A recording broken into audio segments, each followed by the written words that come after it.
Hello everyone, I hope you guys are doing well, and in the last lap for your Jan 26 preparations, your studies are going in full swing.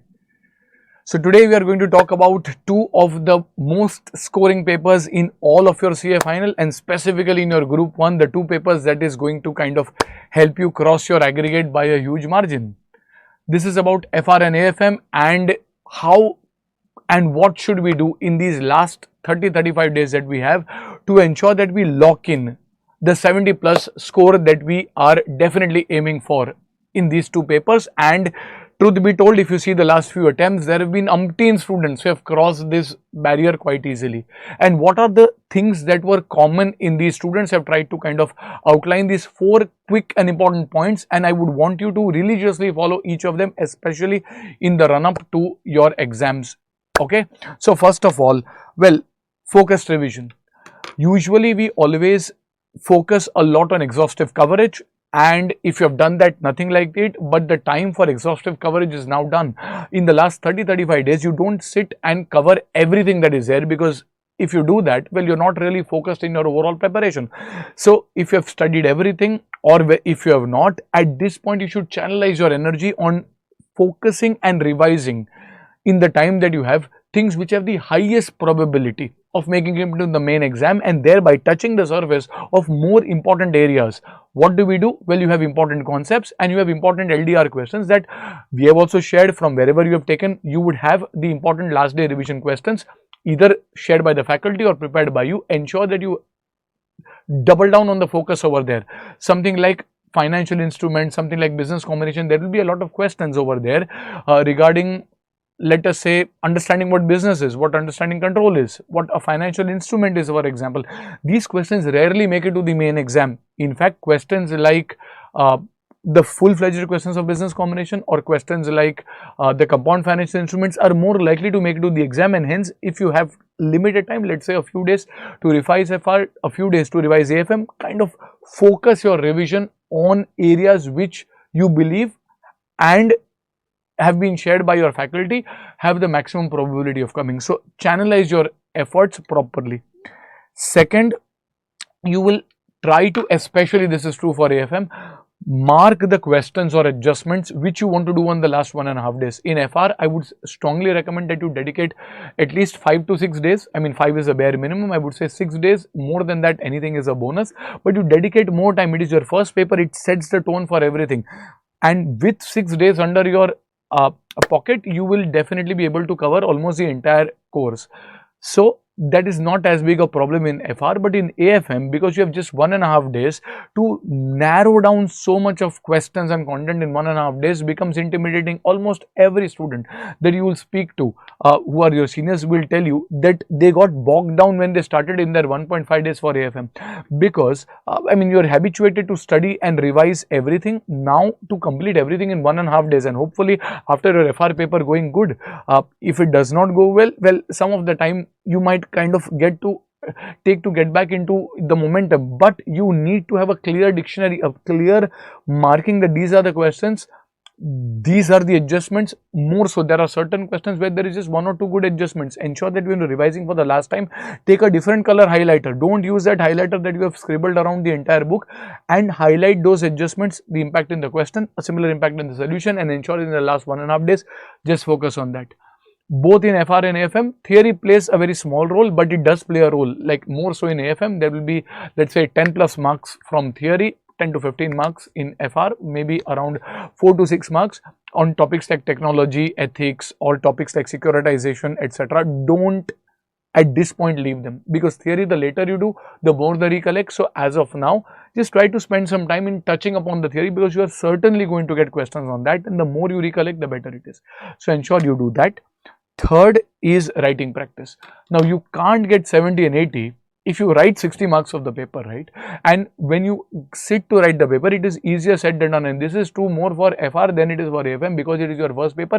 You're busy decorating it everywhere, putting double lines, putting a box next to everything. You don't have the time, trust me, to do all of that. Unless you are an extremely fast writer, you just don't have the time to do that. So ensure that you write a mock. Maybe if you have a test series, great. Otherwise, the recent exam that had gone by, you can directly take the September institute exam, after your revision, just try to write a mock. Don't even bother correcting and giving yourself marks. It is too late to now rectify.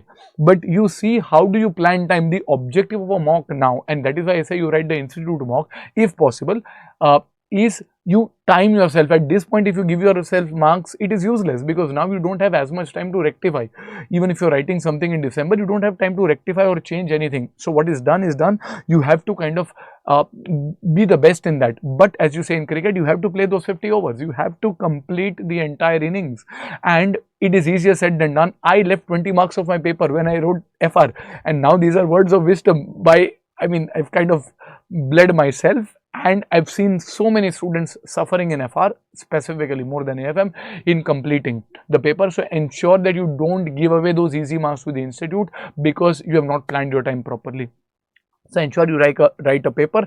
If you see that you are running short on time, you have not managed to complete 15-20 marks of the paper, don't bother, write short forms. Sir, but are they allowed? Array, at least if you have written current assets ke badle CA, you will get some credit rather than leaving a 10-mark question altogether.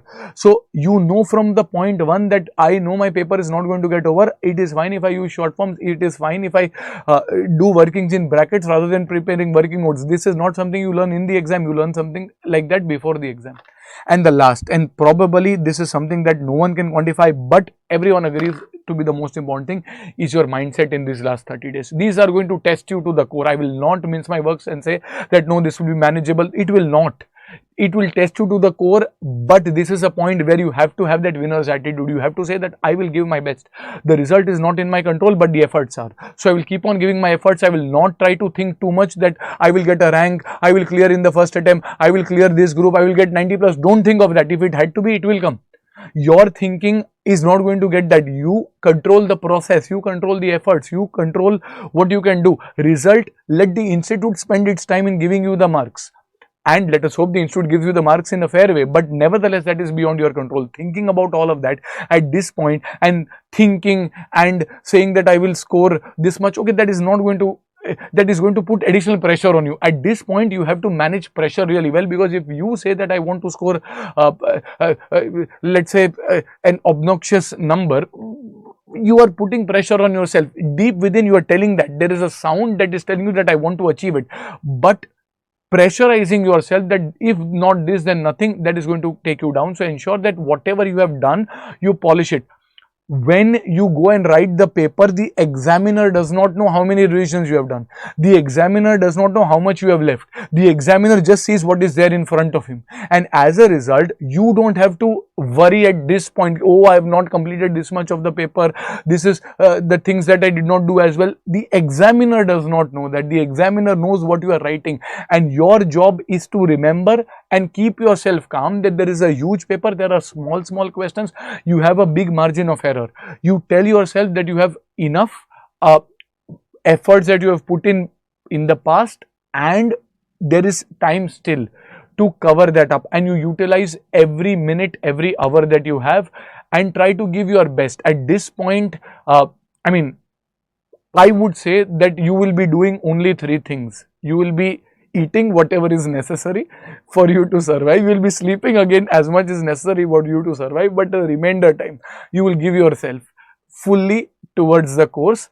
If not now, then when, right? So don't really think about other things. You will be able to manage, and after that from January you will have enough time to relax, and most likely you will get your coveted prefix. So ensure that you give your best, keep that mindset grounded, keep that fire in the belly running, and give your best shot. I'm sure you're going to do great. Give yourself that thumbing back and keep talking positively to your own self. Okay, goodbye, take care, and God bless you all.